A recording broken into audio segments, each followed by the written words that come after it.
Histórias sobrenaturais do interior do Brasil. Bem-vindos a uma jornada pelas histórias sobrenaturais mais arrepiantes do interior do Brasil. Nesta apresentação, compartilharemos relatos reais de pessoas que vivenciaram experiências inexplicáveis em fazendas antigas, igrejas abandonadas e locais remotos pelo país. Prepare-se para conhecer os mistérios que habitam os rincões mais afastados de nossa terra. A Igreja Velha. Relato de José Amâncio. Meu nome é José Amâncio, tenho 71 anos e sou pedreiro aposentado. Passei a vida toda aqui no interior da Bahia, numa cidade pequena onde todo mundo se conhece.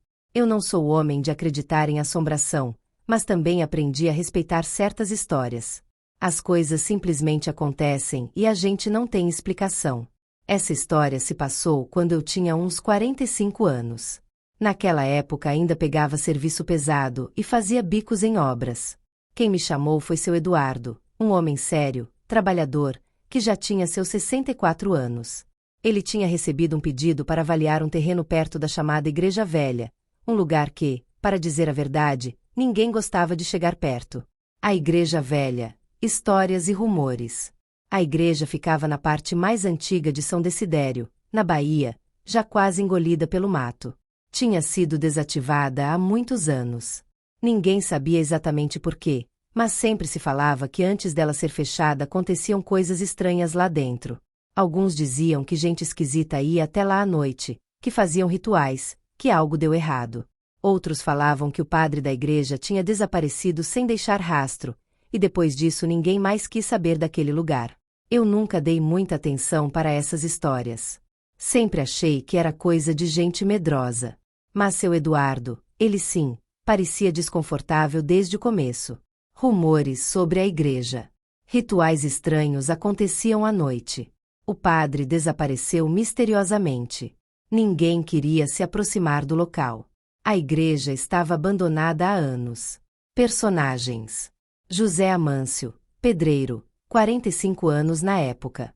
Seu Eduardo, homem de 64 anos, contratante.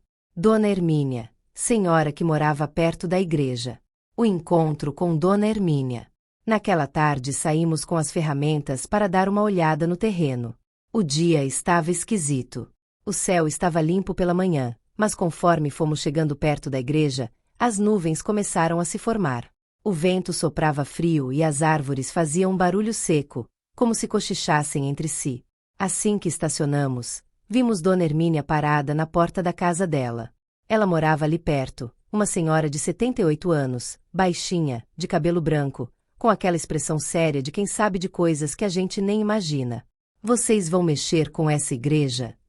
Perguntou, cruzando os braços.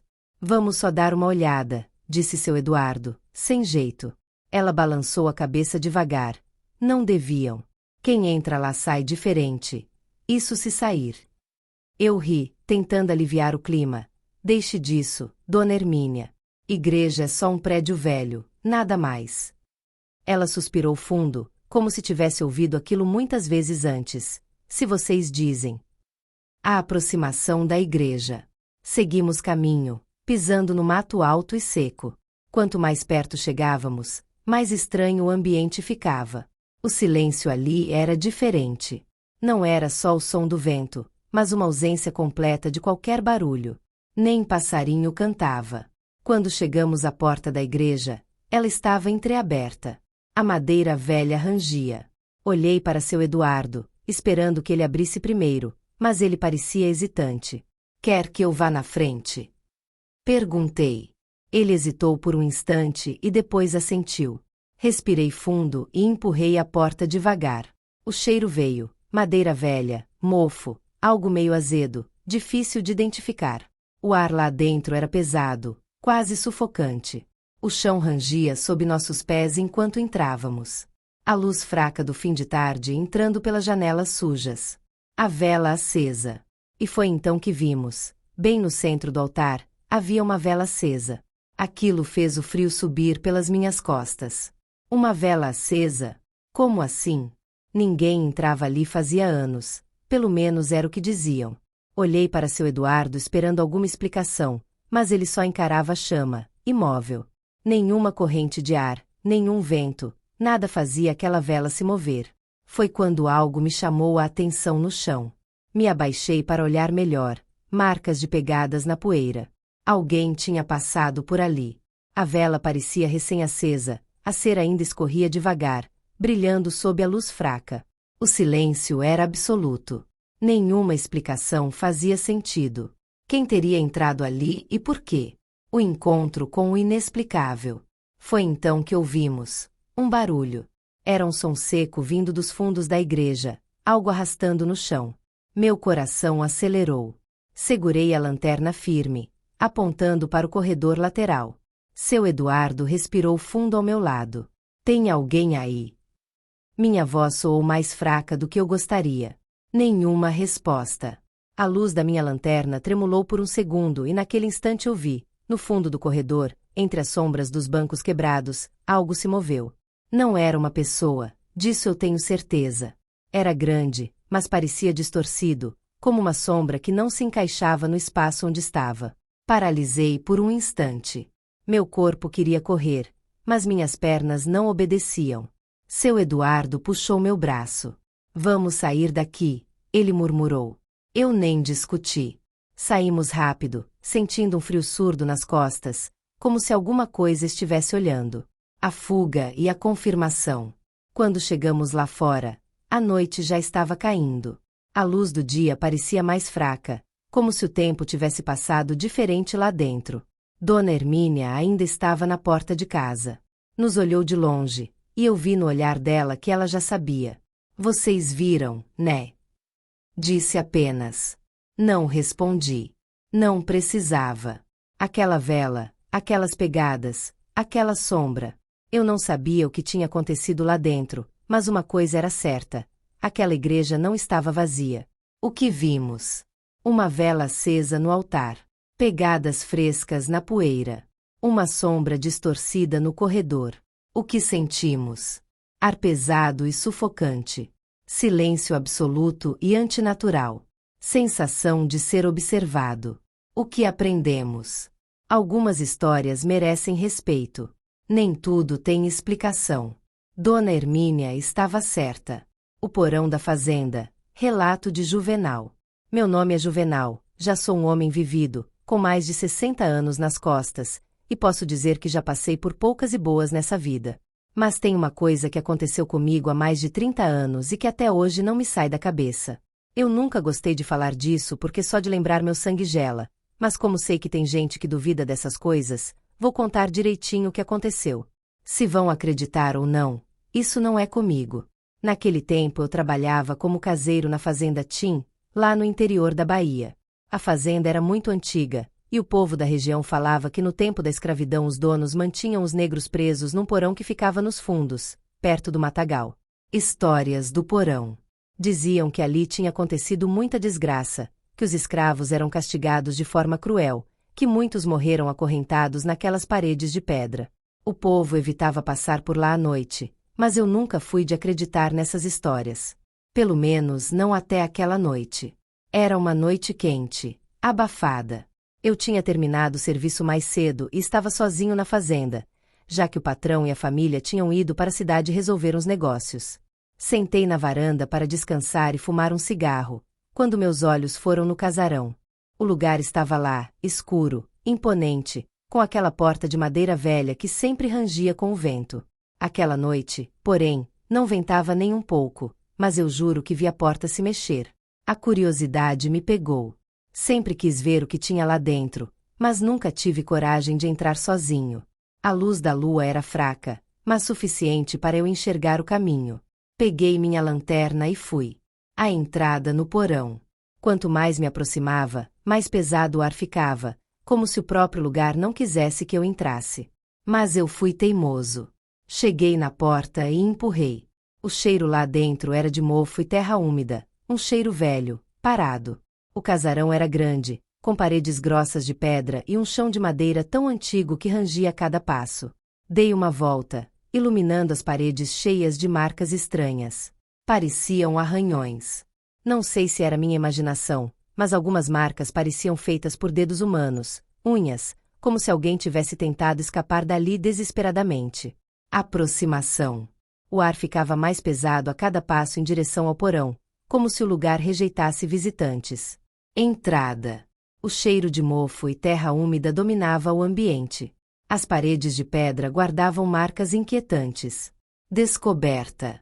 No fundo do casarão, a entrada para o porão onde, segundo as histórias, escravos foram torturados e morreram. Fui mais fundo até encontrar a entrada para o porão.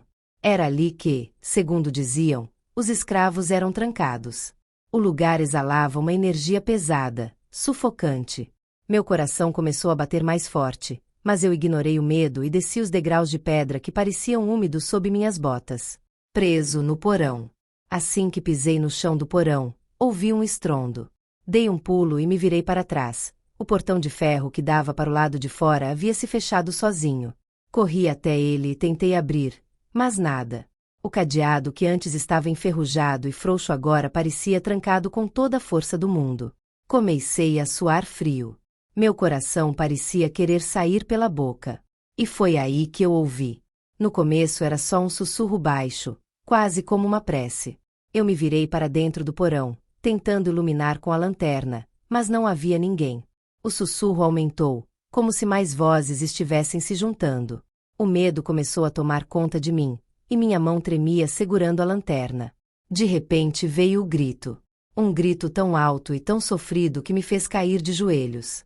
Parecia vir de todos os lados, de dentro das paredes, do chão, do teto. Era um grito de dor, de desespero, um lamento que atravessava os ossos e gelava o sangue. O encontro com o sobrenatural. Minhas pernas travaram. Eu queria correr, mas não conseguia. O grito foi ficando mais próximo, mais alto, e então a lanterna apagou. Fiquei no breu total, com aquele som horrível preenchendo cada canto do porão. E foi nesse momento que senti, alguém, ou alguma coisa, estava ali. Não ouvi passos, não senti toque nenhum, mas uma presença tomou conta do lugar. Era como se algo estivesse bem perto de mim, me observando. Meu corpo todo se arrepiou, e uma onda de frio subiu pela minha espinha. O cheiro de ferro, de sangue, ficou mais forte. Minha cabeça começou a girar. Sensações. Frio intenso e sobrenatural. Cheiro de sangue no ar. Presença invisível mas palpável. Paralisia causada pelo medo. Sons. Sussurros que aumentavam gradualmente. Gritos de desespero vindos de todos os lados. Correntes se arrastando pelo chão. Voz sussurrando: você também vai ficar. A aparição. E então algo tocou meu ombro. Foi um toque leve, mas frio como gelo. Pulei para trás, encostando na parede de pedra. Minhas mãos tocaram a superfície úmida da parede e ali, no meio das rachaduras, senti o que pareciam marcas de unhas, como se alguém tivesse arranhado aquela pedra até sangrar. Foi então que ouvi o som mais apavorante da minha vida. Correntes se arrastando. O barulho era pesado, como se algo estivesse se movendo pelo chão, correntes junto. Meu corpo não respondia. O som ficou mais alto, mais perto. Foi quando senti um sopro gelado no meu ouvido, e uma voz sussurrou: você também vai ficar. A lanterna acendeu sozinha, e o que eu vi me fez perder o fôlego. Bem na minha frente, a poucos metros de distância, uma sombra estava parada no meio do porão. Alta, magra, mas o pior não era o formato do corpo. Era o rosto, ou melhor, a ausência dele. Aquilo não tinha feições, apenas uma mancha escura, como se a própria escuridão tivesse se grudado ali. Mas eu sentia seu olhar cravado em mim. A fuga. Foi quando ela levantou uma das mãos, me chamando. Eu corri. Corri como nunca. Saí da fazenda naquele mesmo dia. Nunca mais voltei. Mas até hoje, quando fecho os olhos à noite, ainda consigo ver aqueles olhos amarelados me observando, e eu sei, lá no fundo, que aquilo ainda está lá, esperando. Anos depois. Mesmo após 3 décadas, Juvenal ainda sente arrepios ao contar sua história. Retornos à fazenda. Juvenal nunca mais voltou àquele lugar após sua experiência traumática. Entidade.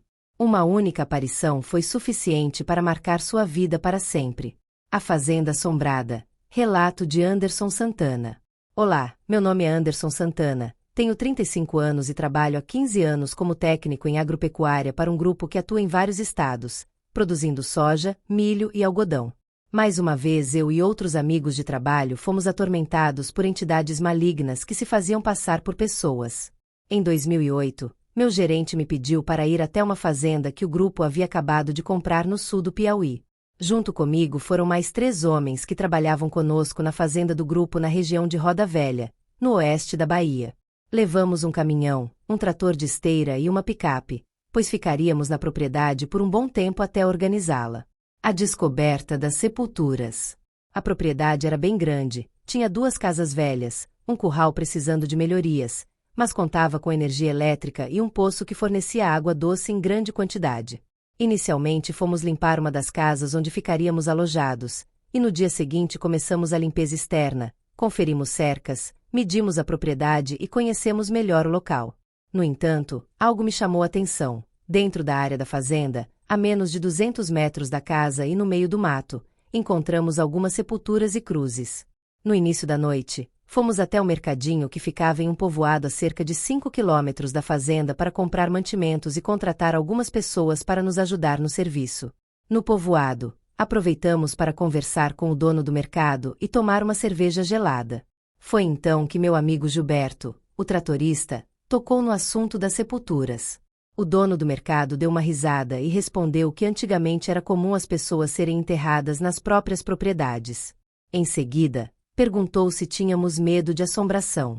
Os primeiros sinais. Gilberto ficou calado por um tempo e depois disse que não tinha medo, apenas cisma. Foi aí que seu Raimundo, o dono do mercado, comentou: "Eu também não gosto de ir naquela fazenda. Muita gente diz que o lugar é assombrado." O antigo dono foi embora de lá quase louco. Eu pessoalmente não acreditava nessas coisas, mas preferia respeitar e não debochar do sobrenatural. Voltamos para a fazenda, fizemos nossa janta e ficamos conversando na varanda. Por volta das 9h30 da noite, fomos dormir, pois no dia seguinte teria muito trabalho, abrir estradas e reconstruir algumas cercas. Chegada à fazenda. Anderson e seus colegas chegam para organizar a propriedade recém-adquirida pelo grupo. Descoberta das sepulturas. Encontram cruzes e túmulos a menos de 200 metros da casa principal. Conversa no mercadinho. O dono do mercado revela que a fazenda tem fama de ser assombrada. Primeira noite. Ananias faz um comentário inquietante. O mal pode espreitar a qualquer momento e em qualquer lugar. As manifestações. A casa era grande, mas nos dividimos em 2 quartos. Eu e um senhor chamado Ananias ficamos em um, e Gilberto e Levi ficaram no outro. Antes de dormir, seu Ananias ficou em pé ao lado da janela do quarto, fumando um cigarro de palha. Como estava muito calor, ele deixou a janela aberta. Perguntei se ele acreditava na história que ouvimos no mercadinho. Ele respondeu: "Nesse mundo existe de tudo um pouco. O mal pode espreitar a qualquer momento e em qualquer lugar." Em seguida, ele ligou o rádio e ficou ouvindo moda de viola. Logo peguei no sono. Por volta das 3 da madrugada, acordei com um ar gelado, como se estivesse em um ambiente climatizado. Levantei e fechei a janela, aproveitei para ir ao banheiro que ficava no final do corredor, mas assim que saí do quarto, a temperatura voltou ao normal. Achei estranho, mas não dei muita importância. Na manhã seguinte, tomamos café e fomos trabalhar. As pessoas que contratamos chegaram, incluindo 2 mulheres que cuidariam da casa e fariam o almoço. Na hora do almoço, Dona Sônia, uma das cozinheiras, me chamou e disse que havia visto algumas crianças diferentes correndo pelo fundo da casa. A princípio, pensei que fossem crianças de sítios vizinhos que tinham vindo brincar. O desfecho sobrenatural. O dia seguiu normalmente. No final da tarde, os trabalhadores foram embora para suas casas, ficando apenas eu e meus 3 amigos. O cansaço bateu e, por volta das 9 horas, já estávamos dormindo. Mas à meia-noite fui acordado pelo meu amigo Gilberto, que me chamou para ir até a sala. Ele estava em pé, olhando para fora, assustado. Disse que acordou com barulhos ao redor da casa e, ao abrir a porta, viu algumas pessoas caminhando e conversando. No início pensou que fossem assaltantes, mas logo percebeu que parecia uma família. Homens, mulheres e crianças. Aparições. Figuras de uma família inteira caminhando ao redor da casa durante a noite. Fenômenos. Mudanças bruscas de temperatura, fogão aceso sozinho, barulhos inexplicáveis. Casa abandonada. Luzes acendendo na casa desabitada. Figuras cadavéricas vistas pelas janelas. Revelação. O antigo dono havia matado a esposa, o amante e depois os filhos, enterrando-os na propriedade. Após várias experiências aterrorizantes, descobrimos que no passado o dono da fazenda matou a esposa e o amante ao descobrir uma traição. Em seguida, matou os filhos e se suicidou. Eram essas as pessoas enterradas no fundo da fazenda. Quando as sepulturas foram removidas e os restos levados ao cemitério local, as aparições dentro da casa cessaram. No entanto, até hoje funcionários relatam ver uma mulher estranha vagando pelos campos.